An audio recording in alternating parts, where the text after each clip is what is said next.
So welcome back, everyone. I hope you had a nice break, and I hope you got a chance to check out some of the booths. I know I got a chance to check out Credit Valley Conservation's new low-impact development guidebooks. Truly amazing work, so I hope you get a chance to check that out as well.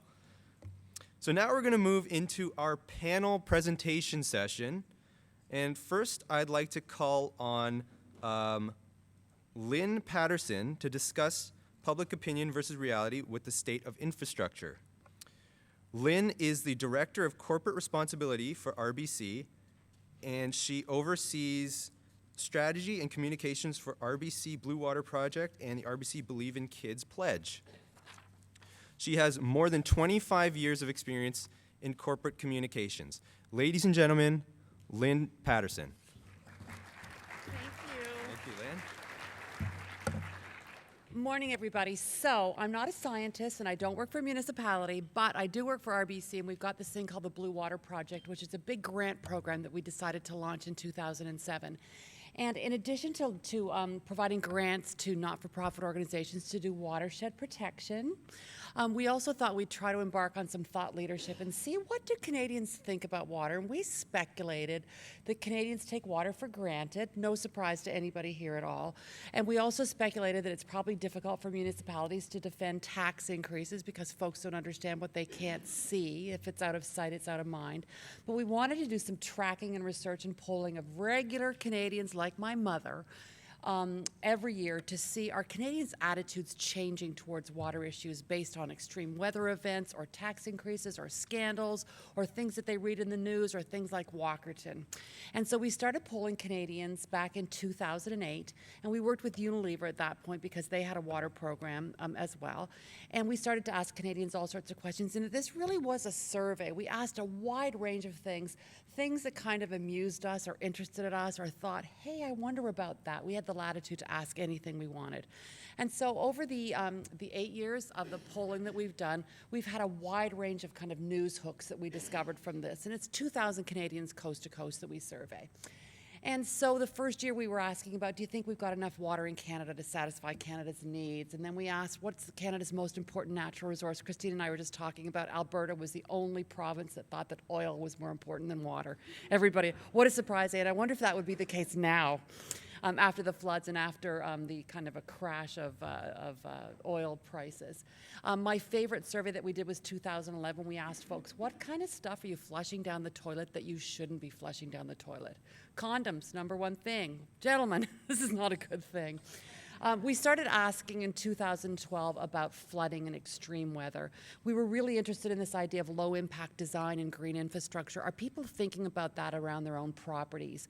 We didn't ask big questions really about municipalities at that point. We wanted to talk to consumers about what they can do around their own homes and properties and what are they thinking about their municipalities. So we started to talk about flooding and extreme weather in the last 2 years, and we've discovered in the last, this is no surprise to any of you, but at least there's empirical data now, that Canadians feel as though they recognize that extreme weather is happening, but they're not really preparing their homes and their properties to withstand the effects of flooding. So last year, yeah, we see extreme weather, we see that climate change is having an effect on weather, but we're not really protecting ourselves. This year, we just got the results from the 2015 survey that was in field in January, and we dove down a bit more on the idea of flooding and what the emotional impacts of flooding are, and they're really, really startling. If you've had a flood in your home, the emotional impact lasts every single time it rains. 46% of people say, I still worry about my home, even if I've flood-proofed. Pretty interesting. So I thought I would take you through some of the 2014 results. We just got the 2015 ones yesterday, otherwise I would give you some of those now. And so this is from 2014. We asked Canadians, do you know anybody who was affected by a flood in 2013? Yeah, 30% of the people that we polled did. And have you taken any precautionary measures based on this? 3% of Canadians. So, it's never going to happen again. That's, I think, what the feeling is, unless you've been flooded. What have you done to protect yourself against flooding? And some of the things we offered to Canadians were eaves troughs, downspout connections, grading my landscape slightly differently, In 2014, 22% that I've done none of those things. That maybe suggests that they don't know what they can do, or they feel invulnerable, that this isn't going to happen again. It's really a once-in-a-lifetime thing. I guess like winning the lottery. If you win it once, you're not going to win it again. Replacing paved surfaces with water-permeable materials, not really on the radar screen of Canadians at all. Well, what are you planning to do? Maybe you don't have anything done right now. Are you planning to do anything? Here are some things that we asked them, and you can see that from 2013 to 2014, Canadians, by and large, planning to do less. And that's kind of the year of the flood was 2014. For the 2015 survey, we asked Canadians about sump pumps and about backwater valves, because we feel as though those are kind of the first line of defense in the basement. And do people even know what those things are? I don't think you're going to be surprised by some of the results, but that the backwater is like the hero of the valve is like the hero of our story, I think. But you'll not be surprised to see how low the results are there.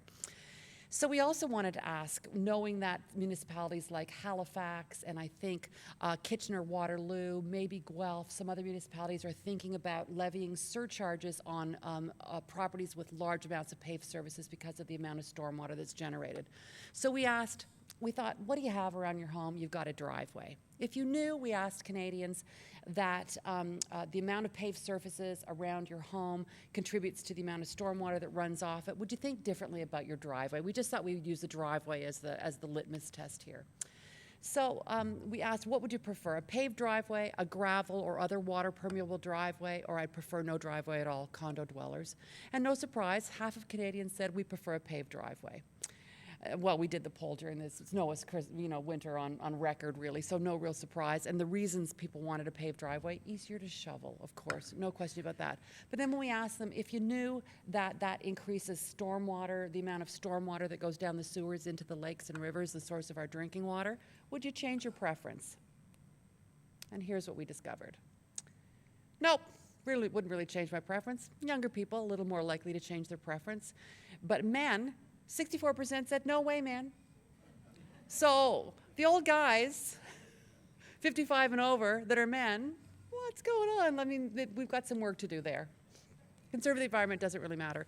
Last year, we also polled experts about water issues, and we asked them, what do you think are the top issues? Because we know that you guys in the room have a lot more knowledge than the rank and file Canadian, but what you know may not resonate with Canadians, so we wanted to look at what the gap was. What are the top 5 issues that you think are important now? And these are the top 5 issues. I'll just let you read them. Number 2, stormwater management. No surprise to any of you, right? So then we asked a same set of questions with experts and with Canadians. What's going to be the most serious issue 10 years from now? Top 3, drinking water. You can't lose when you talk about drinking water. It is inordinately important to Canadians. And I would say that if you got a message to do, put it through a drinking water a storyline or message if you can. Sewage infrastructure and stormwater management, the top 3 issues. And you can see much more serious how big those dark blue lines are, and even the light blue lines. Hardly anything down in the yellow lines, which are not very serious. Government regulation, that's kind of funny, down at the bottom. Public, though, not so interested in those issues either. Top thing, of course, drinking water sources. That's always the #1 thing with Canadians.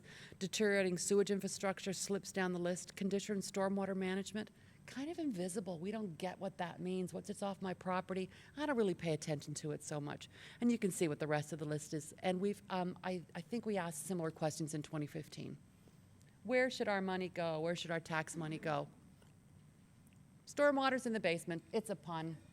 Well, I'm just going to say. Drinking water supply, 10% of Canadians feel as though that should be the highest priority for our tax dollars. Hospitals, always the top of the list. That went up to 35% in 2015. Drinking water supply, 10%. Sewage at 4%. And stormwater management, not on the radar screen at all for Canadians. So we asked, what do you know about what your town and municipality is doing? You got a sense of what's going on there? And no, they don't have a sense at all. I have no idea what the water treatment and delivery systems in my community, what condition they're in. And the stormwater management, even more, 45%. The other question we asked Canadians was, do you think that investment is needed in these areas? And based on no knowledge at all, Canadians felt like, by and large, no, things are fine, even though I don't know anything about them. So there's a real knowledge gap there, absolutely. We also asked Canadians, rate your municipality on a whole bunch of things, and people rate their municipalities pretty well by and large.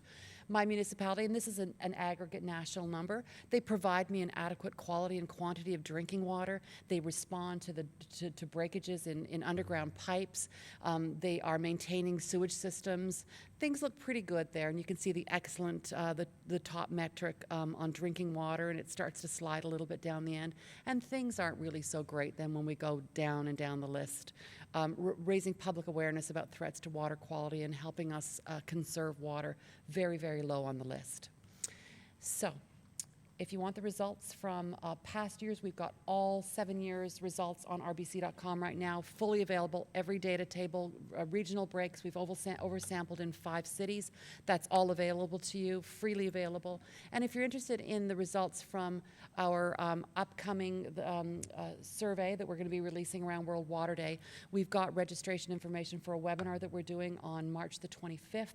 Happy to have anybody. It's a free webinar, and we'll drill down on those data points with Chris Coulter from GlobeScan, who conducted the research for us, and Bob Sanford, who's been our spokesperson for the poll for the last 8 years, and also Robert Haller. I'm not sure if you know Robert. He's going to opine as well about what some of the municipal connections are. He's from the Canadian Water and Wastewater Association. So happy to share anything about this with you, and if you've got any ideas for questions that you want us to ask in future years, we're wide open on it. We ask some fun, ridiculous questions as well, including we've got one on, as I say, the emotional impact of flooded basements. We've even got one about puddles this year because I wanted to have something light for a stormy day. So with that, I'm going to turn it over to who's ever next. And any questions you've got, happy to ask them and happy to add things into next year's survey for you. Thanks.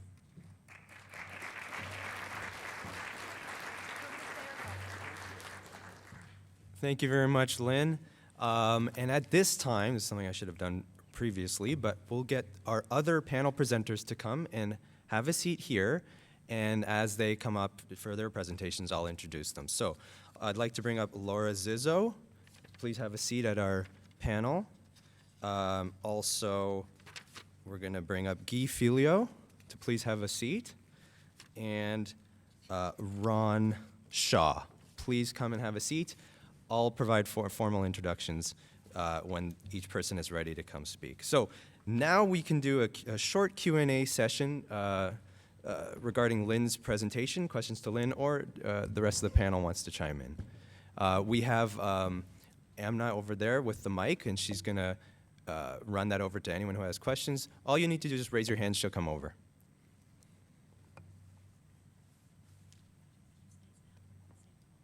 Thanks, that was a great presentation. Just a quick question, how do you ensure that you get geographical coverage and so on? So like, I'm interested in how large your samples are that you obtain information from, and how you try to make sure that you get a good cross-section. Yeah, so first thing is we hire the right research company to do this. So GlobeScan does our polling for us, and they make sure they've got a statistically significant weighting sample across the country. So it's a GlobeScan panel of 2,400 Canadians, and we've asked them to oversample in Vancouver, Toronto, Montreal, Halifax, and Calgary, I think. And we've got drill downs on provinces and also in those cities as well. So that's all available.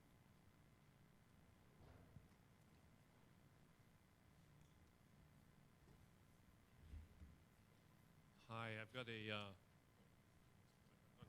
got a question a little bit more around the role of the private sector in water, and I guess specifically with RBC, and to what extent you're able to influence sort of internal decision making around water and investments in water as a sort of private sector finance organization in Canada. So I don't know if you can talk about that, or if part of the RBC Bluewater project is to try to influence and change some internal practices around incorporating sort of climate change risk or water risk in what you're thinking? Yeah, there's 2 or 3 different ways I can answer that question, but I will say the Bluewater project is primarily a philanthropic grant program right now, but we do have a couple of divisions in the company that are working really hard to help our clients. So within our kind of corporate and capital markets side of things, we actually do really extensive due diligence when we're doing lending to make sure that we've got environmental practices in place with the clients to whom we lend, and water is one of the kind of risk factors that we look at when we price credit. And also we've got an insurance company called RBC Insurance that is, well, you know that the largest top source of personal property insurance claims is water damage right now. So they're always involved in awareness campaigns about how to stormproof your home. Reg Andrews. Over 8 years, you've been polling these folks, and you're asking them the questions, so they're responding to you. But do you have an underlying sense, Canadians really care about this stuff? They care when they're thinking about it, but they're not thinking about it when they should be thinking about it, probably. So if things are in crisis, we asked this year about Walkerton. Do you think Walkerton could happen again? And somebody in the earlier panel talked about the kind of the community memory or the memory of people. 43% of Canadians didn't even remember Walkerton. I expect those are 18 to 34-year-olds. Sorry, anybody who's young in the room. But, we don't have memories about those things. So you think about, if your basement's been flooded, you think about water differently your whole life. But unless that's happened, it's really hard to get the attention of Canadians. And we've tried for a number of years to do awareness campaigns about why water matters. We've got a lot of it, and our municipalities do a great job delivering drinking water to it. So it's just not on the radar screen.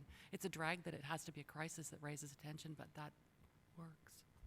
We have time for one more question from the audience. Just a question about your stormwater comment being lowest on the totem pole there. In I'm the just curious. basement. Sorry? In the basement. Yes, thank you. I'm going to try it again. In my experience, the stormwater in the urban setting goes into a drain in the ground. So I think probably knowledge about stormwater versus wastewater might be part of the issue. Any of your questions in the survey address actually what stormwater is? No, we don't. That's a good idea, because Christine and I were talking earlier that level of knowledge isn't anywhere. Yeah, good idea. Okay, thanks for the questions. And that's all the time we have for questions now. I'd like to call on Laura Zizzo to discuss policy and legislation for water, wastewater, and stormwater. Laura is a partner at Zizzo Allan DeMarco LLP, focusing on climate change, environmental energy, law, and policy. Her recent policy work includes a study of municipal and public sector liability associated with climate change, legal requirements to better manage and report environmental and climate risks, and the current state of understanding on climate adaptation in Canada's electricity sector. Ladies and gentlemen, Laura Zizzo.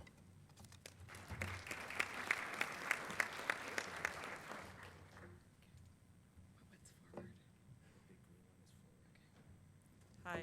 Thanks, everyone, for being here. I'm really impressed with the turnout. We were talking for the last few months about whether Friday before a long weekend.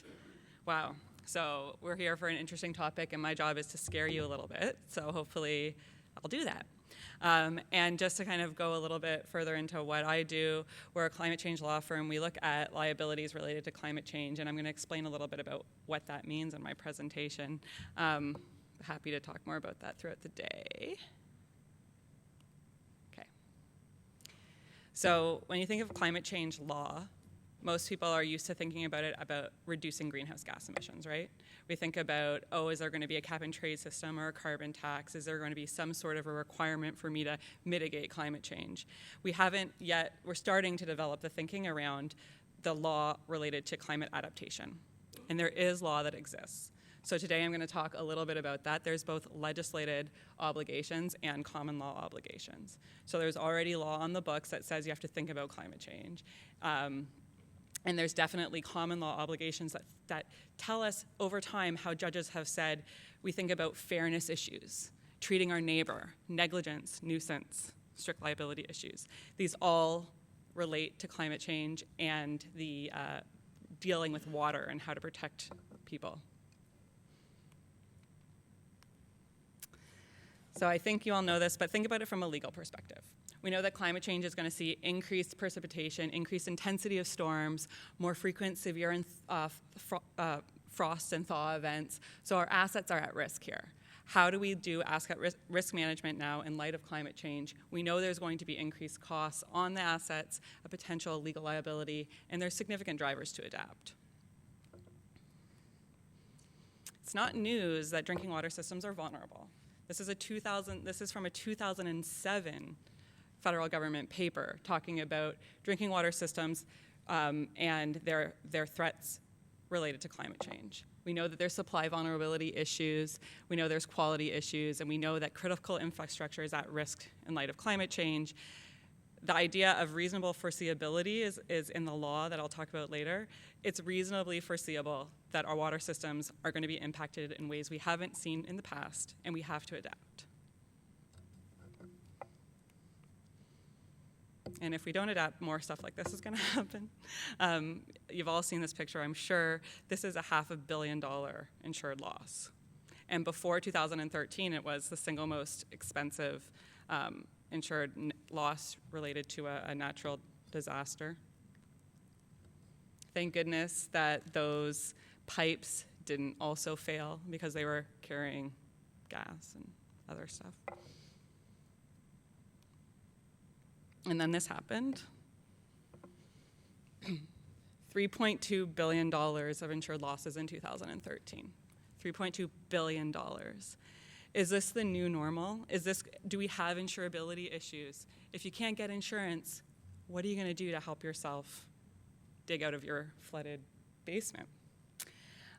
In Calgary, many of the people who were impacted by that flooding did not have insurance. We don't have overland flood insurance in Canada. There's very limited coverage for that. In Toronto, a lot of money came out from the insurance companies, and we're still seeing people digging out from that. We've seen more recent storms in Burlington and other localized areas, so we know that this is something that's not going away, and we're going to have to deal with it going forward. This is supported by the Intergovernmental Panel on Climate Change recent report that says Canada, they kind of did some more geographic targeting in this last report, and they said Canada will see extreme weather events, more heavier precipitation throughout this century. Okay? We know this is coming. So we have been talking for this morning, and we'll talk about for the rest of the day, about integrating our water management framework. The problem is we need to better integrate in light of these challenges, and we need to do it quickly. And we don't really have money. Municipalities are already strapped for resources. So how do we understand the most targeted ways forward to keep liability low, keep people being able to find insurance, and move forward with the challenges? And I think the common law has been dealing with similar issues like this for a long time, and we can use it to help us guide our decision making. So I'm going to talk a little bit more about negligence in particular. But before I do that, I wanted to point out that the legal framework here is quite complex. There is a lot of law that you need to know about managing water. And many of you, like, you have the Safe Drinking Water Act, you have the Ontario Water Resources Act, you have different permits and compliance with permits. It's complicated. So there definitely is a knowledge of that at the governmental level. I also wanted to mention, I meant to mention before, Ontario has yesterday released a climate change discussion paper. So I'm not sure how many of you know that, but it's open for public consultation for 45 days.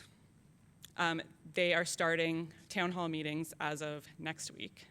That's going to be going on until the end of March. Comments are open until March 29th. As part of that discussion paper, they're talking about water. They're talking about stormwater. They're talking about land use planning. They're trying to figure out how to make this all work. So now is the time to influence governments if these are issues for you in the open consultation process.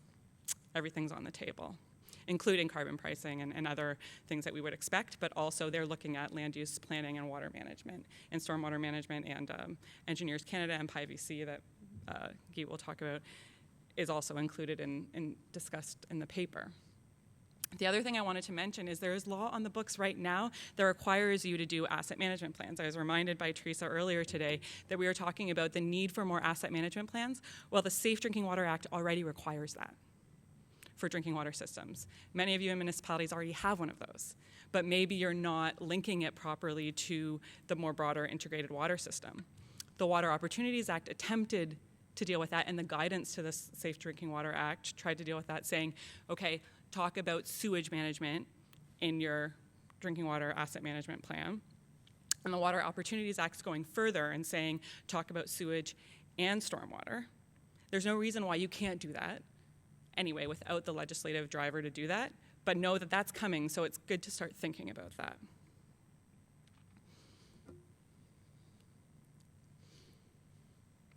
As an example, one of the things that's complicated, which we talked a little bit more on the webinars related to this project that some of you may have listened to, is floodplain management.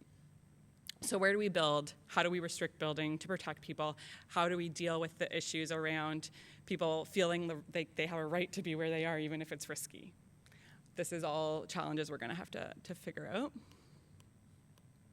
So why adapt? We know it's cost control and prudent planning. There's a resiliency that we need to go through. It builds resiliency, keeps insurance costs manageable, and deals with liability. Do we have any municipal councillors in the room? Those that are on boards for drinking water? Many of you already know about this, but there is already regulatory liability for decision makers in the legislation around safe drinking water. So those that are in charge of making decisions related to drinking water systems actually have personal liability obligations under the Safe Drinking Water Act. This shows, not to be scary, but this shows the legislative desire to put more of a liability on people who are making decisions. That's going to include engineers, designers, those that work for a municipality. You have professional and legal obligations to do your due diligence in light of what you know.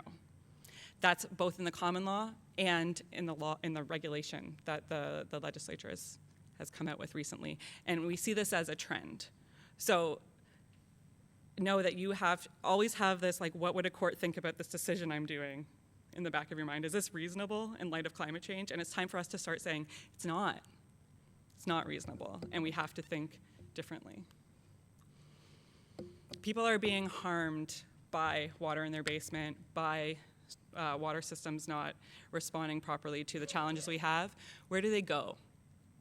Well, we'd hope that you call up your insurer and you'll be able to get that taken care of. You could also go to your neighbors and say, you did something that flooded my basement, I'm going to sue you. You could bear your own costs, or you could go to government. We're seeing some negligence claims against government. I won't go into this in too much detail, but there is a paper that's up on CVC's website that goes into more detail on the common law liability related to stormwater if you're interested in reading a legal paper, which is great. But when I talk to my colleagues in the plaintiff's sidebar, they say, you're in climate change, it's such a growth area, right? That's sort of a joke. Like, the plaintiff side lawyers, the ones that sue people, think that climate change is going to bring more business to them, right? They think that this is the new ambulance chaser thing that they want to do. So be aware that this is now, these plaintiff side class action lawyers are looking for floods. And they're looking to go and find the communities that have been flooded and say, sign up for this, it won't cost you anything, and we'll recover, and I'm going to make a contingency fee. There's two, not that that's bad, but there's two class actions happening right now in Ontario, a $300 million lawsuit against the city of Thunder Bay for a flood from 2012, a $200 million lawsuit against the city of Mississauga. We're going to hear more about the situation that Stratford went into later with that one settled.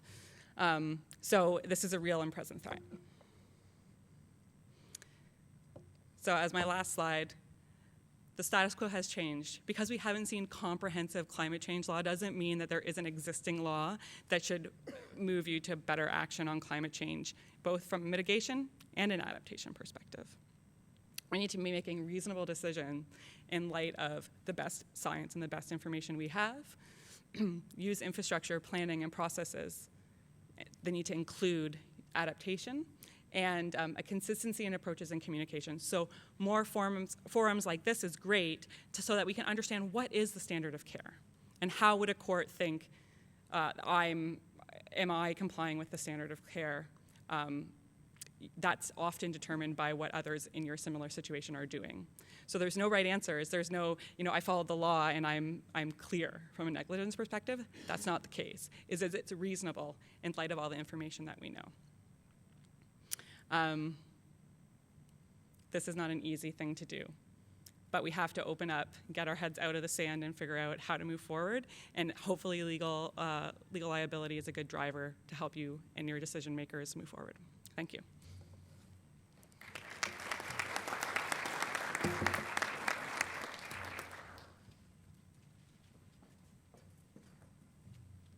Okay, thank you very much, Laura. It's really enlightening to see some of the consequences of inaction. So now we'd like to open it up to a short Q&A to Laura and to the rest of the panel. If anyone has any questions. Yes, over there in the back corner. My name is Will Hayward from WSP, and the question is for Laura. You were talking about the liability and what's reasonable. So, I mean, I've been involved in designing systems for quite a few years, and I'm looking back at some of the systems I've designed and looking at what we're now talking about and thinking, okay, they may not be what I would design now for that sort of thing. So how far back do you have to worry about legal liability for that sort of thing, especially with climate change? Yeah, that's a great question, and usually I go into more detail on that point, but I didn't have as much time today. It's going to be case specific. And the cases that I've seen so far, they never went back and said this design was wrong. It's usually at the time of the act that's what's going to be at issue. But for instance, I'll give you an example of where a municipality was found negligent. City of Thunder Bay, different than this class action that I just talked about. They know they have problems with their stormwater system. It's really old. They had a bunch of engineering reports that say so and said it was going to be very expensive to fix. They said we can't do that, but what we can do is enact a bylaw to disconnect downspouts. So when it came time when someone was flooded and they sued, the negligent act was not enforcing the bylaw. It had nothing to do with the design of the system. It was that we didn't enforce that bylaw. You even said that getting people to disconnect their downspouts would help alleviate flooding. You didn't enforce that bylaw and you were negligent. So you don't have to be so worried that it's going to go back in time and that will be at issue, but we have to be making sure that the decisions we're making all the way along make sense in the circumstances and are not negligent. Hope that helps. Hi, I have a two-pronged question. Just the discussion paper on climate change, is that available on the EBR? And what aspect of the SDWA are you referring to when you say there's already sort of legislation in place for asset management within the distribution systems? Is that the financial plan component of the licensing? First question, and maybe I'll get Teresa to help me with a second if you want to give her the mic. But the first question, the climate change discussion paper is on the EBR.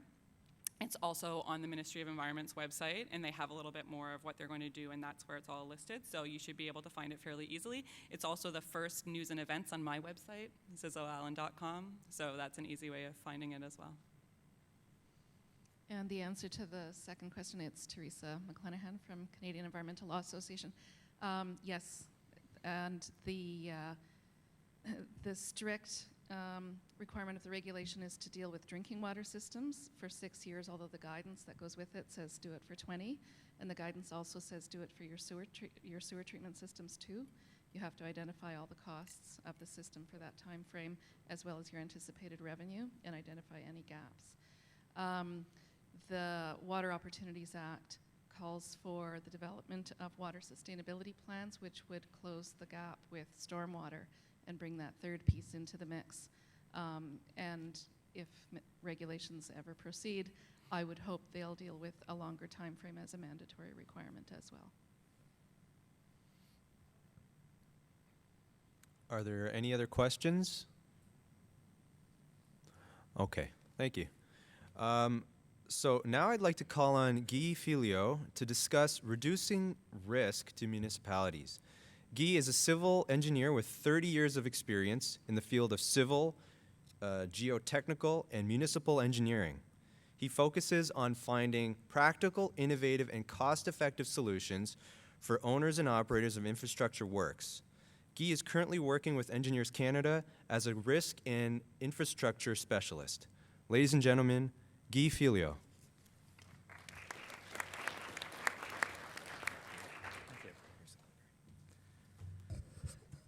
Thank you.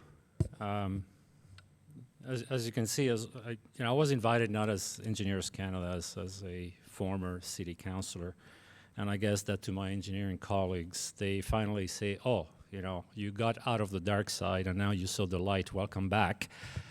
But as such, I have to make a disclaimer: is that the views and because they're lawyers in the room, that's how I'm doing this, the views that I will express in this presentation do not reflect, the opinions of Engineers Canada. And if I wanted to go further, I would say not even my own, but no, that would be. So we're talking about, municipalities, and I listened attentively, the previous presentations, and I have the solution. So, we can break off for lunch right away because, the first thing is that, Lynn is telling us, raise the awareness about the water issues because the people, unless they don't know about them, they're not going to, find them a priority. So we're going to have to raise the issues. I'm not inciting any of you to create crisis, but, just... And the second thing is that Laura told us that basically scare the Wheaties out of councillors so that, about the liability they face, and then they'll react and give you all the money that you need for your adaptation work. So, case solved, thank you very much. Not as simple as that, as you know, because, I'm here to talk to you as a councillor. And, let me cut some myths around here. Like, this is not green infrastructure, by the way. And this is not low-impact development. Where is Christine here? And the second thing is that for those that are involved in some kind of planning or something like that, those are not traffic calming devices. Okay, although they help reduce the traffic, speeds. Maybe they are. I don't know. I used to have a friend that was a mayor, and he wanted to have one of those in his reserved parking spot, so nobody would park there, and so he could come in. Anyways, Laura talked about the whole legal and policy statement, and what frustrated me, and things are getting better, is that there's a whole policy framework. I'm concentrating in Ontario because that's where my experience as a councillor is, but 90% of the people here come from Ontario anyway. So, in April 2014, the provincial government came up with a, the new updated policy statement. And call me crazy, I'm an engineer, I just read all those documents. And I noted 5 times that this document talks about climate change, and it's not very weak, language that says, well, you may, and so on. No, it basically says, you shall consider climate change in the planning and construction of infrastructure and so on. So the next day I went to talk to our planning director and say, hey, great, PPS 2014 says that, municipalities shall do this, and what are we going to do about it? I'm all excited. And he said, well, the ministry didn't give us any guidance on it, so we'll wait until the guidance comes out. And that deflated my bubble. And so now there's things happening. There's this guidance. But this is only one of the instruments that exist there to guide you, to require you to do things. I'm talking about bridges here because there's something, the Public Transportation and Highway Improvement Act that requires municipalities to do inspections of their bridges every 3 years, report that, and so on. And what a fantastic tool. Now, how is that database being used? I don't know, but you have an instrument that requires these inspections to take place and to report and so on. And even if, the tech is in me, I used to work for the National Research Council, so, when I look at, a visual assessment back, that's not good enough. Well, it's a start. We're starting to do visual inspections. We have a feeling of what goes wrong, and then you dig deeper into. But again, that's another tool that exists out there that asks and requires municipalities to do stuff. There's the safety legislation, Ontario Regulation 23902, that requires minimum maintenance standards for municipal highways. Although, Laura, correct me if I'm wrong, but that has been challenged not too long ago, and the court decided that, hey, minimum standards are not good enough. On the municipal, just go on the Ontario Good Roads Association website, and you'll see what's happening. There's a whole debate about all this, but again, it requires municipalities to do things, and there's incentives. There's the other tools were the stick, and those are the carrots. Asset management planning, I think that it was mentioned before. Said, well, the province doesn't force you to really have in general for your roads and other infrastructure apart from water to have asset management plans. But by the way, we have these big infrastructure programs that help municipalities build their infrastructure, and one of the conditions for being eligible for this is condition number D there, to have a comprehensive asset management plan. Well, I guess that, what I hear from, my former colleagues in the consulting world is that they've been doing a heck of a lot of asset management plans in the last couple of years, because municipalities, and I like, what Reg was saying last night. He's saying, the asset management plan is the key to the vault, and the vault is where the money resides to do the infrastructure works. So again, this is an incentive tool. So now we're starting to put all that together, and then comes to council, and council has to make decisions about where we're going to spend the money. And one of the biggest challenges for municipalities like Clarence Rockland, which is 23,000 people, that is near an elephant, which is called Ottawa. So Ottawa is west of us, but they're 40 times larger than we are. Okay, so like they say, Ottawa sneezes and we catch pneumonia. But our municipality, the challenges is growth. And in Ontario, they have instruments to pay for the new capital. It's called development charges. And, we can buy new.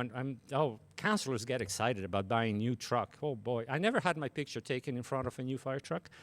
But, you buy a new fire truck and so on. But then, that's the poison pill. For the rest of your life, you're going to have to pay the operations and maintenance and replacement of that truck. The same with new development, new houses and so on. And you get bike lanes, and we're doing all kind of good stuff. The city has to deal with it. And I'm going to give you a very quick example, because this is, again, a small municipality, very low capacity in terms of doing this long-term planning. And it's amazing the knowledge that exists within the staff. And I took, as a councillor, I took the staff, the directors with me in a room, and we worked out how much is going to cost us over the next 80 years to pay for this beautiful infrastructure that the developers are going to give us free. First thing is that they looked at me and they said, huh? I said, 80 years. They said, well, we can't, 80 years is too fuzzy. I said, let's do the exercise for 80 years, and we'll present it to council for 20 years, which is the length of your master plan. Good. So we looked at this development here. This is an area of Clarence Rockland. The Ottawa River is here. The other city called the National Capital is around here.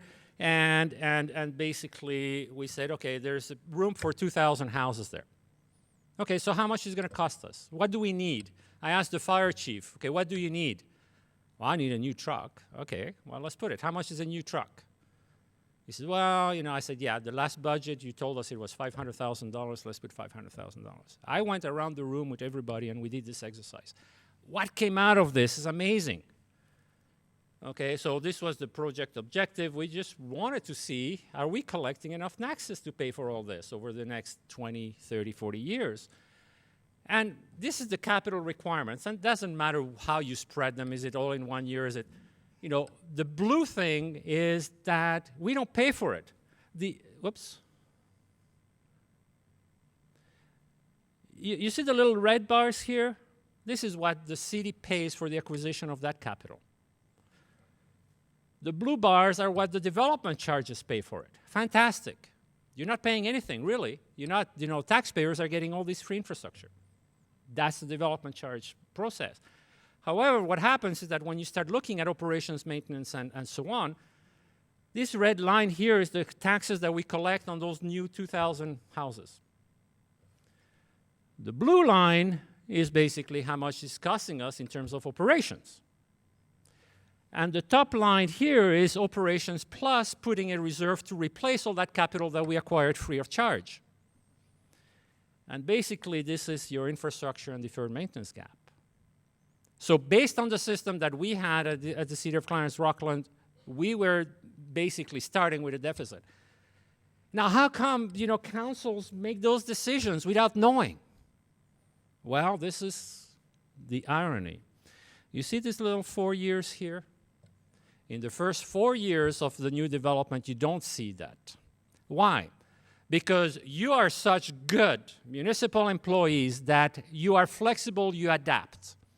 We have new houses, well, you changed your plow operations. You add some overtime of your staff. You know, you'll do all those things to have flexibility in order to meet the level of service that you're required without any additional capital or operational budget. You do it. But after 4 years, suddenly you say, we need a new plow. We need to hire more people. We need to do that. And guess what? People like me at council have a shelf life of 4 years. I'm gone. But you know what? I took the credit for all this nice development. That's, and if you don't do it over 20 years, that bubble here, you repeat it every 4 years. No wonder the FCM is saying that we have a deficit or a requirement of $120 billion worth of infrastructure replacement, because that's the irony. But that's the risk. And I'm going through very quickly here, because when you're talking about risk and the risk that we take at council, apart from the one about the water, you know, because the minute that legislation came out and said councillors are, potentially individually, liable for this, you wouldn't believe how many councillors in our council became experts on water and asking questions. And you know what? We hired the Ontario Clean Water Agency to run our water systems. And, whatever they ask, basically, we trust them. They're very good providers. But the discussions about, the budget, about their ask are very short. We'll spend more time discussing whether we need to buy a Ford or a Chevy than, giving $200,000 to Aqua to repair the water. So there are a number of things regarding the risks, and basically the bottom line is that whatever risk you're dealing with, climate change is going to be another risk. And the risk that you're having with climate change, and it's not only for your physical infrastructure, it is to your operations, it is to the availability and delivery of service, it has to do with health and safety, the quality, costs, and so on. So when you're talking about these risks, which are related to the climate, but we really don't consider because there's no stick that's forcing us to do it, those are real risks. And you need to start with where you're at. How vulnerable is our infrastructure? What are we doing? That's a discussion that we're not having at councils. There are only few councils that are having that discussion. I'm going quickly because you're talking about the perception of people. Look, we have no problems. Potable water, 70% of our systems are in good condition. What's key is it's adequate for now. Check over the life cycle of your infrastructure. Talk about the life cycle infrastructure to councillors. 80 years, a water system. Wow, that's like 20 of my shelf lives. I'm not going to be here that long. So there are a number of challenges. And one of them is to basically, and even I tell you, one of my frustrations is that even if I was the champion of climate change in our municipality, after 4 years, I was never able to get the municipality to adopt something. I was always defeated at council because there were other more pressing priorities. Like we had to give money to the hockey association. You know what? You laugh, and I'm glad you're laughing. Because when it comes time to budget, and when I propose that I'm going to reduce by $15,000 the grants to the Hockey Association, I've got a room full, larger than this, with parents and kids in jerseys, hockey jerseys. And I'm being accused of being somebody that is against kids, and I'm against the health of my kids, okay, because I'm cutting $15,000 out of their budget. And that hour of ice is being subsidized by the municipality at 50%. So the question I ask the parents that are coming here is that how much is the city subsidizing the water rate for your mother that is retired and is a senior? They don't have the answer, and I give the answer, 0. So you want me to subsidize 50% of the hour of ice hockey for your kid, and you don't want me to subsidize the potable water, which is an essential service, to your mother. What do you say about that? Well, I can tell you my face appears in the newspapers the next day. Sorry about that. That's it. Thank you. Can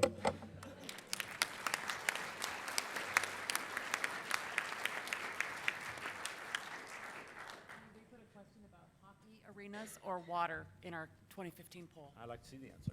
We'll let you know what it is. Okay, thank you very much, Guy. So now we'll open it up to some Q&A from the audience. Any questions for Guy? And before you ask your question, if you could just tell us who you are. Any questions? Yes, gentleman up at the front here.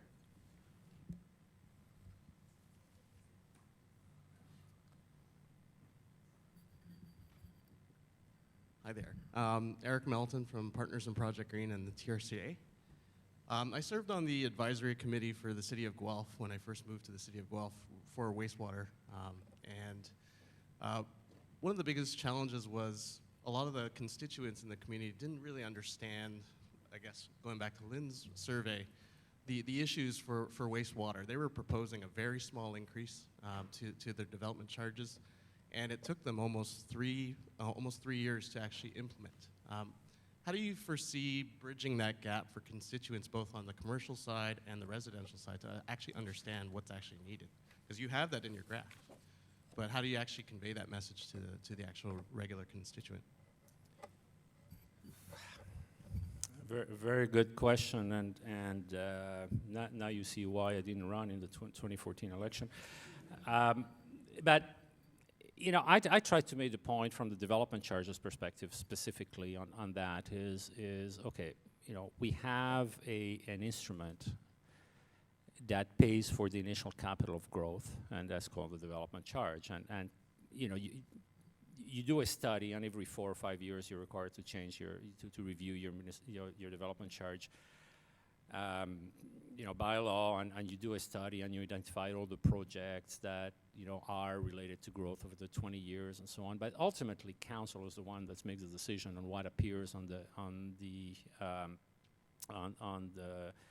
development charges or not, and that's where it becomes frustrating. I tried to make the point, basically looking at it from the perspective of, well, even, you know, the cost of the infrastructure, if it's 100, you know, if the cost of the the life cycle cost, the whole of life cost is 100, the development charge only pays 30%, okay, pays $30, because that's the construction cost. The other $70 is operation, maintenance, repairs over the life cycle. So if we don't include it in the development charge, then basically what we're saying is that we're subsidizing the developers 100%. The general tax fund is already, you know, subsidizing the development by 70%. You want to give them more?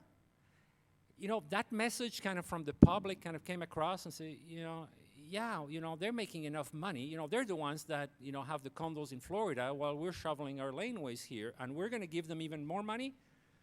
Now, you know, you have to realize that you have some municipalities where you have councils that are more developer-friendly than others. And the developers are going to come and argue, says, well, you know, you want to stop the growth of the city. I mean, that's, you know, if we don't build, we... And in a city like ours, 90% of the tax base is residential. You know, so whatever you do on the residential side, you get hit by the public. You know, but I think is to try to convince that, look, you know, it's not that we want to stop growth. It's not like we're not helping development, because we are still going to pay 70% of that. You know, that's their share. It's their fair share. If that's the message I tried, but then, you know, election came and I didn't run, and then they decided to pass the development charge, you know, resolution with the new council, and I won't get in there. But it's a problem. It's a problem. Are there any other questions? Yes? Hi there. Thanks for your presentation, Guy. That was fantastic. And I want to commend you for actually looking. Oh, I should say, I'm Gabriella from the Clean Air Partnership. I think it's fantastic that you started looking at the whole life cycle cost of the infrastructure. Did you also factor in the operations and delivery of services to those areas along with that life cycle accostment?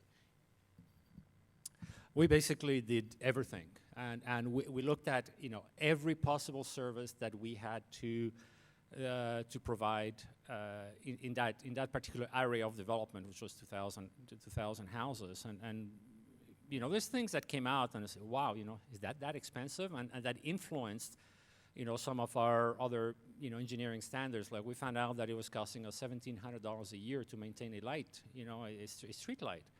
I said, that's ridiculous, that's too much. You know, we need to do something to reduce it. But we went, you know, okay, how much is costing us as well to increase, you know, the arena time? We need to keep longer hours in our arenas. We need to, you know, so we really included. It wasn't like, you know, the level of precision that we would do for, you know, design of a building. But, you know, I think that the only criticism I got from that, and I did the presentation on council, and this was, the mayor looked at me and said, I've never seen a councillor do the presentation to his own council. I said, well, get used to it. That was the first one. But the idea was, I did a presentation in front of developers, and you know, they couldn't argue. The only argument, there was one that came and says, well, you put that, you know, you buy a tandem for $50,000 and you know, we buy them for $40,000, so you're exaggerating the price of a tandem. I say, fine, you know, it was on a, you know, Excel thing, and I changed the number from 50 to 40, and there was no impact on the overall picture. They couldn't argue, but they didn't like it. And then in terms of this as sowing the seeds for something that the municipality is going to do over the long term and building the capacity among the staff, do you think that this might be something that they consider in the longer term to do that life cycle costing? No, I'm gone, and I was the person pushing. So, you know, it's sad to say, but there was no, you know, no. Sure, I'd like to. We have time for one more question. Is there anyone? So my name is Chris Weber. I'm with the Federation of Canadian Municipalities. And I guess my question is for Guy as well. I was having a discussion just during the break, and the question came up of, in your assessment of the costs, the one part that's not reflected yet is also the impact of one-time events like some sort of a flood or extreme weather event, which also will impact and damage the infrastructure. So that's something that's not actually included in your analysis. Would that be true? Correct. We didn't go into that. I mean, we didn't consider the risk. We basically said, okay, those are operations as you know, today. So there's no events taking place. There's no risk associated with that, and so on. So basically, if you were to add some events to the curve, then suddenly you would see a whole bunch of spikes going up in terms of the cost associated with the operations, with the maintenance, and so on. What I liked about the exercise when we did it, it was, you know, sorry consultants, but we didn't hire a consultant. We did it all with the knowledge of the staff, because I wanted the staff to learn about, you know, that they had the capacity to do it. And the first meeting, I can relate an anecdote is you know, I was going around the table and asking each director of whatever service to explain what they thought we were going to do, and the director of finance said, I don't see why I'm here, you know, this is not my job, but I'm here because, you know, you're a councillor and the mayor asked me to be there, so I'm here.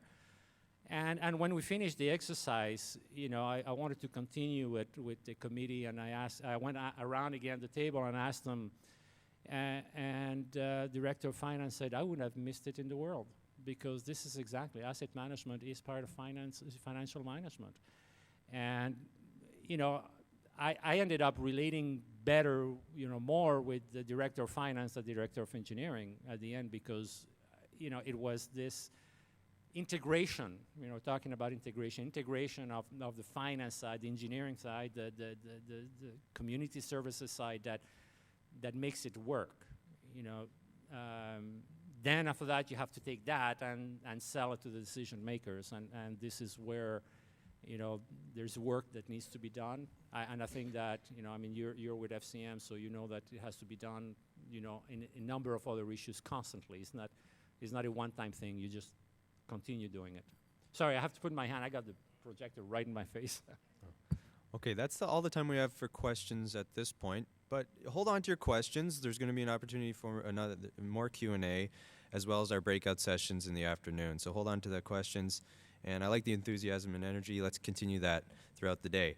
So at this point, I'd like to call on Ron Shaw to discuss lessons learned from the City of Stratford.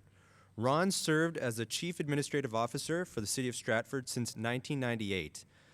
Ron started his career with the Association of Municipalities of Ontario as a research assistant. He then worked for the town of Kincardine before moving to the City of Stratford. Previously, Ron was an instructor at Georgian College, where he taught municipal administration and municipal finance. Ron is a past president of the Association of Municipal Managers, Clerks, and Treasurers of Ontario, and he received their Prestige Award in 2004. Ladies and gentlemen, Ron Shaw.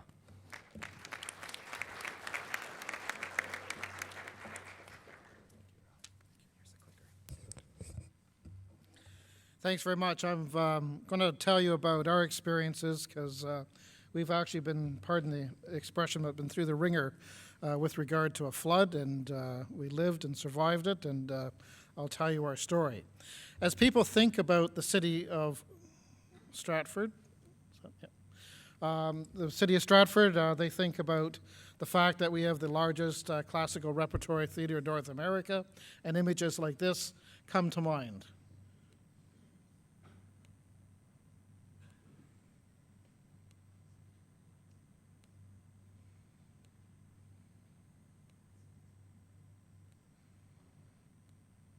However, on July 28, 2002, I remember it vividly. I just got back from a week in Algonquin Park, went to bed, and then all hell broke loose.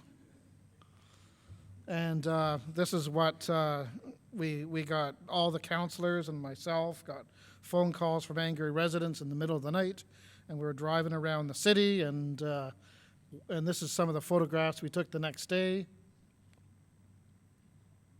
And this is after a lot of it has subsided.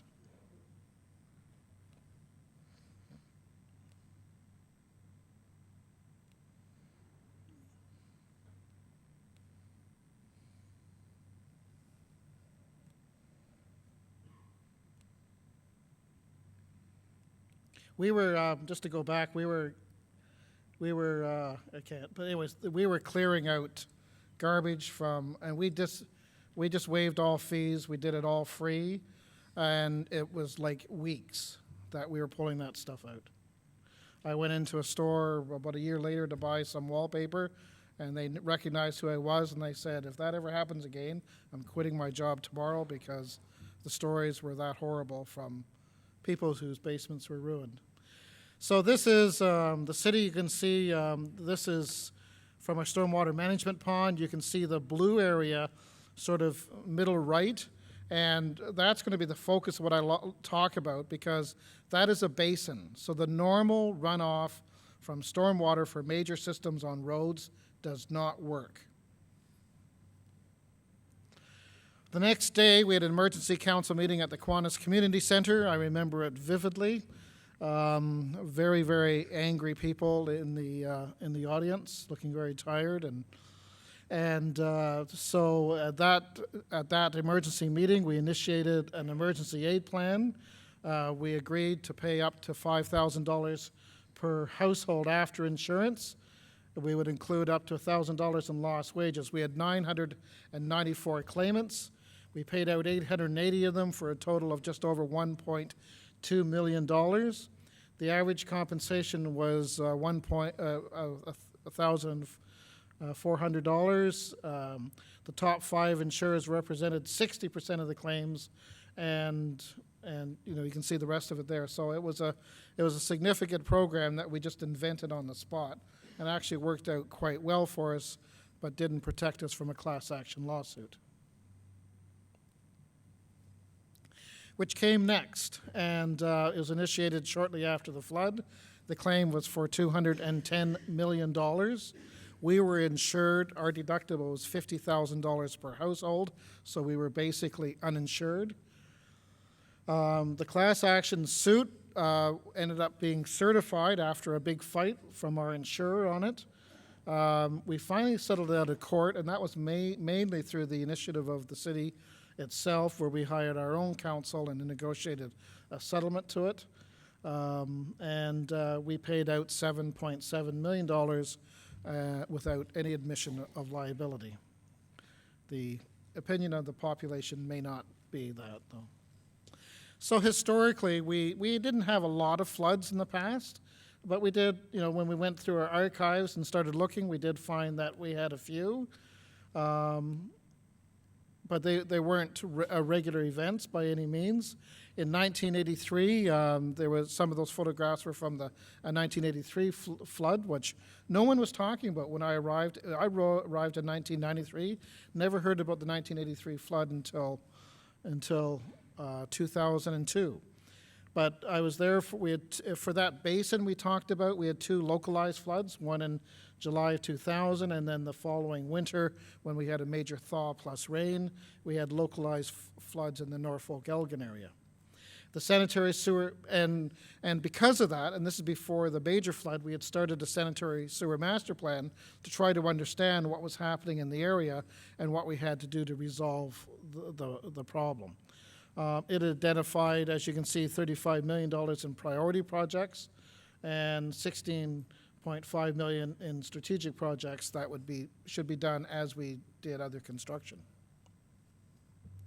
And they outlined nicely what they had to do. They had a 5-year construction plan, and we have since completed all those large system works and issued long-term debt for it. So our long-term debt went over a number of years from, not all sewers, mind you, but went from about 15 or 20 million to almost 100 million. Our class, so the next step after that, when we got into the sanitary sewer and looking at the impact of the flood, they said, well, the sanitary sewer is only a small part of the problem.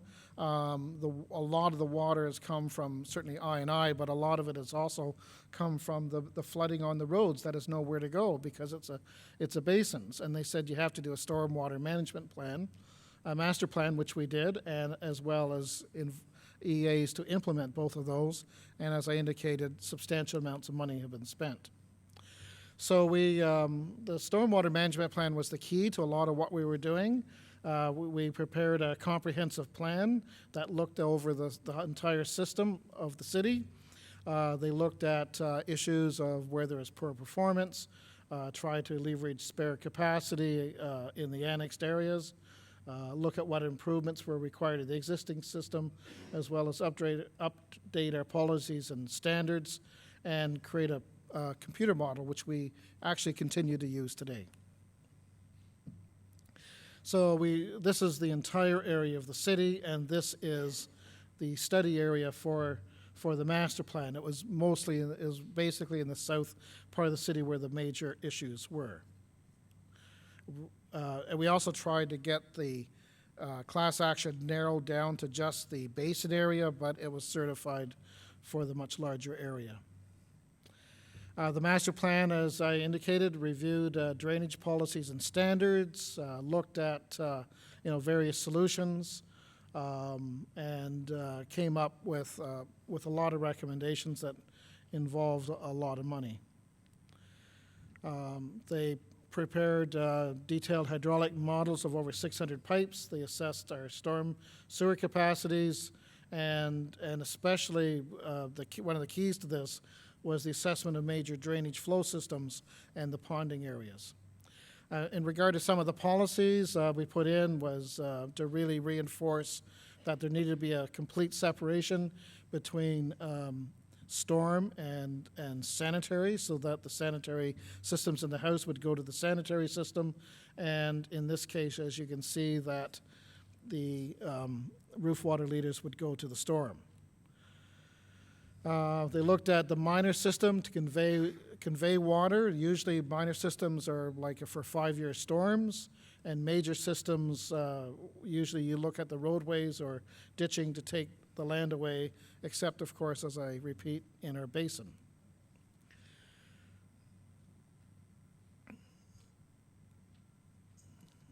So we updated our drainage policies, and foundation drains needed to be set above the 100-year HGL and above the water table. Foundation and weepers are to be sump pumped up to a storm Private drain connection to provide basement isolation and flow depths limited on local and collector roads and arterial roads so that there'd be one lane free.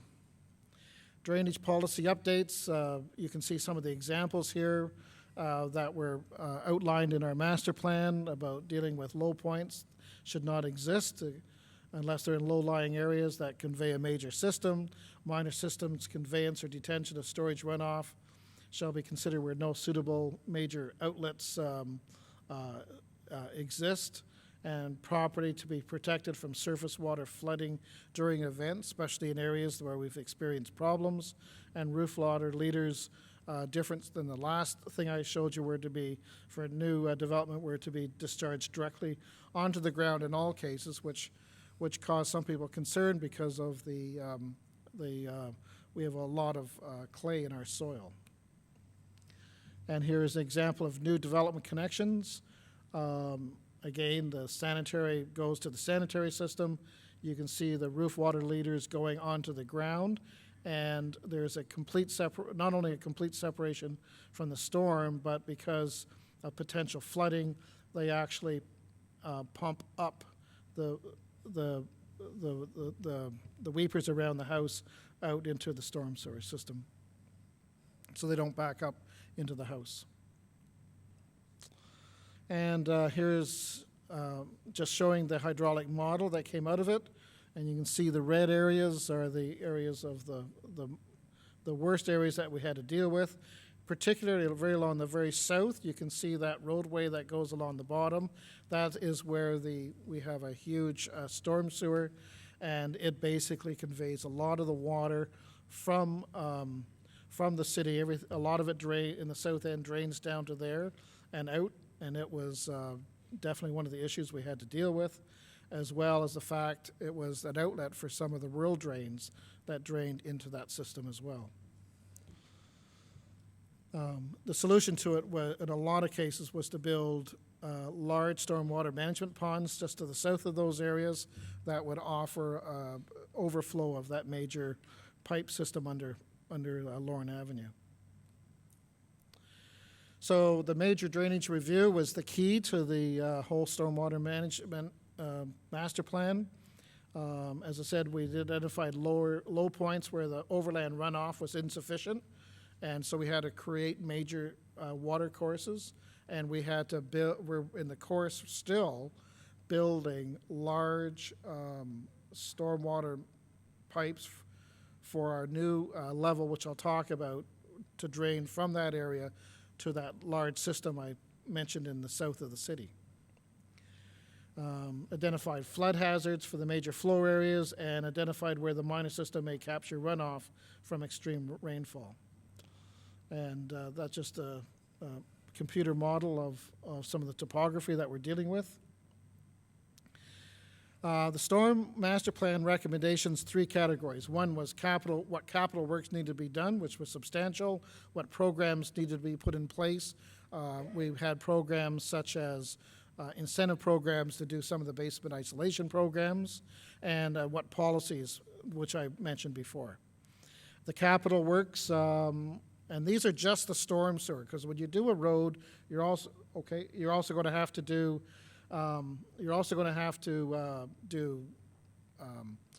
waterworks, because you're not going to dig it up again to do that. So the cost ended up being substantially more as to build to a full urban standard.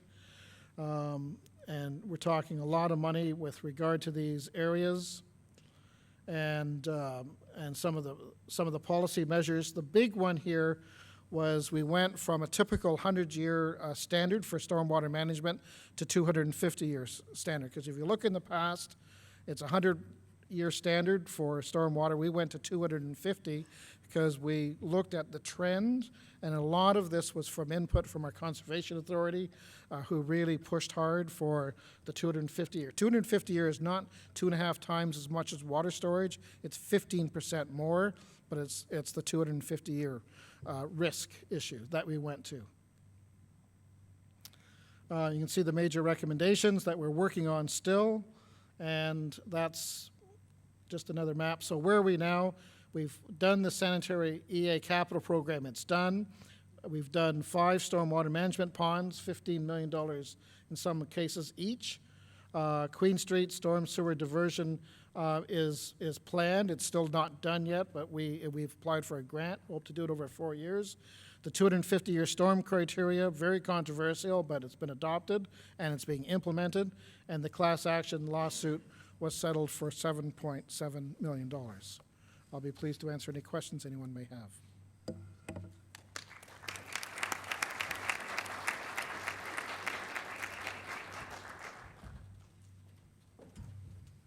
Thank you very much, Ron. And so now we'll open it up to questions from the audience. Hi, it's Jeff Brick from Upper Thames Conservation Authority, and Stratford is in the upper end of the watershed, and I happen to live in Stratford as well, but wasn't flooded. Just to sort of, I just want to add a little bit for you, Ron, in terms of the real irony, and maybe this is a message for you too, Lynn, that the complexity of our business is that Stratford had this massive flood. It wasn't a riverine flood, it was a services flood. And on the riverine side, Stratford is our most protected and well-planned floodplain community in the watershed. And that's the great irony of this. It's the, if anyone takes a look at Stratford and looks at our floodplain mapping and modeling, probably only 7 or 8 structures in the whole municipality of 30,000 that are in the floodplain. So it's a very confusing message to convey to the public the different kinds of flooding and what we mean when we say our community is protected. Thanks.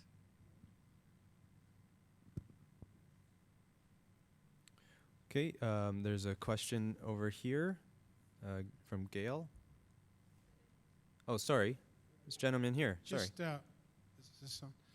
Actually, this might go out to both Laura as well. This is really interesting context from municipalities. We go forward to try to figure out how to manage the issue of climate change. And I just heard that Stratford has identified a 250-year storm, which is kind of the thinking a lot of municipalities were going. But then, I heard as well this morning that once you put that out there as a municipality, you may be setting yourself up for failure in the sense that becomes the benchmark we have to protect for.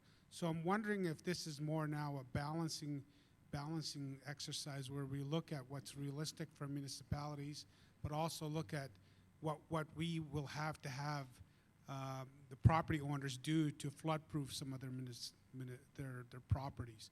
And is that something that maybe you can collectively respond to? I can tell you from the experience of the city of Stratford, we're building, it's going to take a long, long time to get the whole city on that standard. But everything we build, everything we rebuild is to that standard. Every site plan agreement, every development agreement we do with developers requires that standard for them to build to. So, there's always a reason not to do something, but we really feel strongly we need to move forward with this and really provide a higher level of protection to the city. The information we got at the time, we couldn't prove what size of storm it was, but we had evidence to say it was as high as a 450-year storm. But it still was, as our lawyer said to us, judges have basements too, so we'll just do this the best we can. It's a misnomer. Like, we always talk about the one in 100-year storm, the 100-year storm, the 250-year storms. In this area, in the Toronto area, there was 4 100-year storms in 10 years. That's not a 100-year storm, no. Right? Like, the way that we talk about it is a risk that the risk analysis needs to change in light of the new information, and that's the main point that I'm trying to get at. And the legislation will also have to change to adapt to that, but we don't need the legislation to be in place for us to do the right thing as municipalities, to make the right changes. We have to be reasonable, and that's what the court's going to say in light of it. So let's not think about 100, 250. Let's think about what's right in the circumstances given the best information we have, and that's challenging. But we, as Christine likes to say, like, engineers are engineers. They're problem solvers. So let's not just look to what the legislation says and the numbers on there, but figure out what the case-specific risk standard should be, and that's my advice. And I also, while I have the floor, can you talk about the timing from the flood to the settlement? 7 years. And that's because it's out of court. Okay, next question. So I have a question for the Mayor of Stratford about, did you consider any alternatives, and maybe because you commented about clay soils, maybe this wasn't an option, but in addition to the bigger pipes and the stormwater pond kind of solutions, were there any low impact development, green infrastructure type alternatives, wetlands, rooftop conveyance, et cetera, and or would that have worked in your context? We had discussion around that when we did it. We had a couple of strong environmentalists on council that that were promoting, the stormwater management ponds need to be, wet ponds and this type of thing. When we got right down to it, and we wanted to make a dramatic change, it really came down to the hard infrastructure that was needed. The other things would have helped, but what was really going to make significant change was to build large pipes out of this basin to the system, and when the system's overloaded, they needed all these stormwater management ponds as a temporary overflow. That's what made the big change.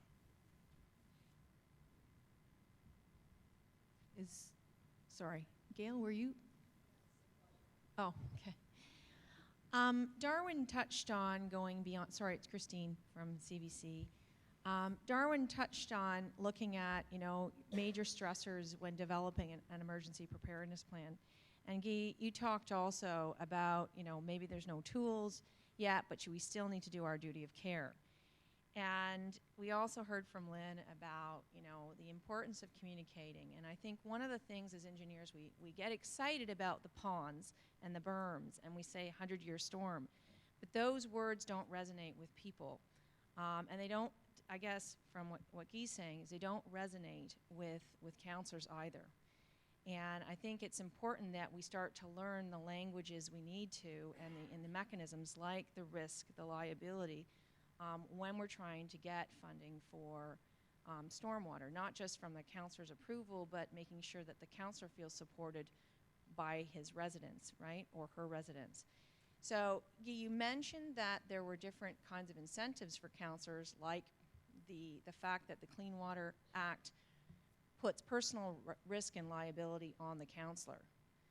Are there other tools that you all see that could help promote councillors in, or give them the strength to adopt measures that haven't necessarily been, the tools aren't there yet by the provincial government, but are there tools that you suggest that could be implemented to help make it easier for municipalities to do the right thing?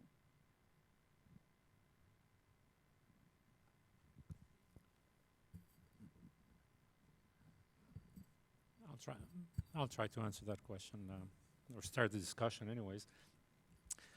A couple of things that, for example, what we see, and this workshop is, piggybacking the FCM Sustainable Communities Conference and so on. And one of the things that it is positive in the discussions is that, when you have a number of elected officials, they attend these things and they see the beautiful things that other cities are doing, and because this is the objectives of those conferences, they go back and they say, how come we're not doing this?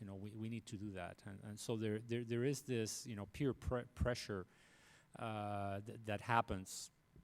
And, that can be a driver because, it was interesting. You meet a number of people that, you have a city councillor and a CAO or another staff person that they're together at the conference. And this becomes very useful because there's these interactions. I think that we really need to have the carrot and the stick. we really need to say, okay, there's benefits, and I think that we're talking here to a group of converted of 80 people based on the survey that I saw that feel that 80% of the people here feel that it is important or very important that we do those kind of things. But we really need to reach beyond this and say that this is an investment. This is an investment that is going to protect you. This is an investment that is going to make your systems more effective, more efficient. It is an investment that and go beyond the decision that, well, you can put it off, you can reduce the investment to take care of the social side of things.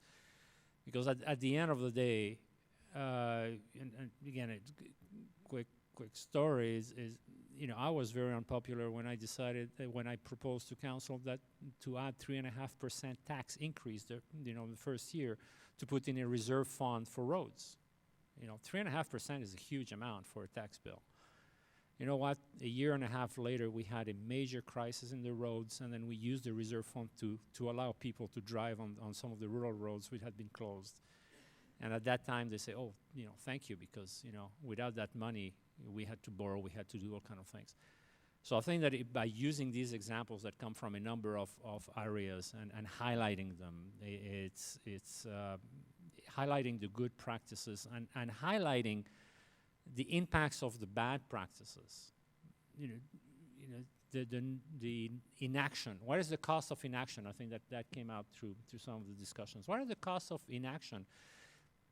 But what are the costs of action as well? And we'll see this comparison saying that, well, by doing the 15% increase like you did, which is one of the solutions, or doing the 15% plus adding some LID and so on, it doesn't cost much more, because in a $20 million, $30 million project, the cost of adding some of these benefits. So there are a number of things, and I think that all these organizations that are here today, we see CSE, we see FCM, we see the Clean Air Alliance, we see the Association of Environmental Law and so on. And if we start looking at it together and looking at how each of our constituents are going to benefit, I think that we'll achieve what we want to do, and eventually the public is going to hear about it. And they're going to say, they're going to say, hallelujah, finally these professionals are getting together and doing something about the problem, as opposed to always fighting between each other. This is the story about the accountants and the engineers going back, asset management again, and now it's the engineers with the lawyers, dealing with it. I think that that's what we have to portray, that professionals, whatever, walk of life they're coming from, are solving the problems. And that's what the governments want to hear as well. I've got something to add, Christine, on that. I think there's a way to make infrastructure visible and part of the community. I live in St. Lawrence Market in Toronto, and I noticed as I was driving along the lakeshore, there's a beautiful water sculpture, I thought, down there, and a skating rink and an area in a community park. It's the Sherburne Commons, which is a stormwater treatment facility, but they've made it beautiful and accessible to the city, and people go there and they celebrate and have picnics, and visitors to Toronto come. It's actually a site, but it's actually beautiful artistic infrastructure. So that, I think, is an absolute best practice that can be explored by communities. And I think that a councillor is going to get a check mark for that, as opposed to, you didn't fund my hockey rink. And the other thing I was going to add was you're seeing a movement to funding based on actually thinking about this. And I want everyone to be aware of President Obama's executive order, I think it was last week, where he now says, if you want money from the federal government for infrastructure, you better tell me how this responds to climate change. So if we see that's an executive order from the federal government in the US, if we see more links like that, you get money. If you think about this, you're not going to get money if you don't. Yeah, the only thing I'd add is I don't think there's going to be one solution to it.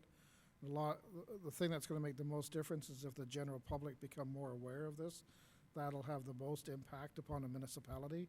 But certainly members of council, if they're well educated and they really understand this, will often make the right decision with respect to this.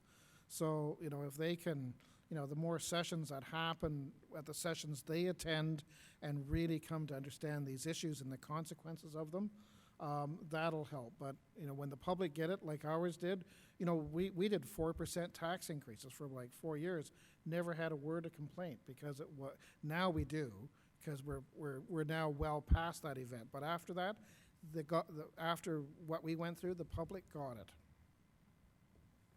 So we're actually just past noon, so we'll take one more question from the audience, but I really like the enthusiasm and the excitement, and I know there's a lot more questions, but we'll just keep those for the afternoon breakout sessions. But for now, we'll just take one last question. Hi, Peter Nimmerchter from AMEC Foster Wheeler. A quick comment about stormwater ponds being used by the community. We have a Bud Ugly stormwater pond in Burlington beside the QEW, and as soon as it freezes over in the winter, it's a beacon for all kinds of people using it as the local hockey rink. My question, though, for Stratford is, given our understanding of changing rainfall patterns or expectations of changing rainfall in the future, and thinking that the 250-year design storm of today is not going to be the 250-year storm of the future, whether you're starting a discussion internally to decide whether we will move along a path of trying to maintain our 250-year design standard for the infrastructure we're building today, or try to communicate to our residents that, yeah, we built it for a 250-year storm today, but in the future, and I'm just picking round numbers here, it may only be a 125 or 100-year, facility. And I think that's exactly the case. I think the 250-year storm is going to be proven to be probably a 100-year storm. But it certainly was our best estimate, as working with our consultants as well as the Conservation Authority. It was our best estimate in the future. But again, we also told the public it wasn't a guarantee. We could still have a storm above that. Everybody talks about Hurricane Hazel. Hurricane Hazel in our watershed, I think, Jeff, it's a 550-year storm. So it's a risk management issue. We decided to mitigate the risk, but you can never eliminate it, and you got to keep that message out to the public. But I agree with you; it's going to change, and we may have to revisit this 50 years down the road. Okay, thank you. That's all the time we have for questions. And I just want everyone to give our panel presenters a round of applause. Thank you very much. They provided some great insight into our integrated approach, which we'll explore further in the discussions this afternoon. And as a token of our appreciation to all of you for spending your time with us, we want to present each of you with a little piece of our home that you can take to yours. It's this beautiful framed photo of the Credit River. And the photo of the Credit River was taken by one of our staff members at Credit Valley Conservation. Thank you very much, guys. So that almost takes us to lunch, which is my favorite part of the workshop. Not that I don't like to hear myself talk. But, so we're going to break in just a minute, but I just want to convey a few important reminders. First, remember to hold on to your clicker, or if you don't have a clicker, please get one at the registration desk. We'll reconvene at 1 o'clock, but we're going to separate this room into 4 quadrants. Each of them, there's going to be a quadrant for each breakout session. And the room, so this is really important information. You need to go to the quadrant that corresponds with the number that you were assigned on your name tag. And if you are a late registrant, you don't have a number on your name tag, just go to the registration desk and they'll assign you. So when you come back, there's going to be numbers on the tables that tell you which quadrant, 1, 2, 3, or 4, and you'll know exactly where to go. So remember, don't return to your current seat. Take your stuff with you because you're going to go to a different seat. And then you're going to follow instructions on the screen in your section, which will tell you how to switch the clicker frequency to the right one for that specific session. And then during the lunch, take a moment to stop by the booths, Credit Valley Conservation, Canadian Water Network, Data on the Spot, and Engineers Canada. Remember to look at the Credit Valley Conservation Low Impact Development Guides. I know that's what I'll be reading at lunch break. And if you want to tweet about the workshop, remember to use that hashtag #WaterRiskyBusiness. Thanks for a great morning. Let's reconvene at 1 o'clock in our new seats for our breakout sessions.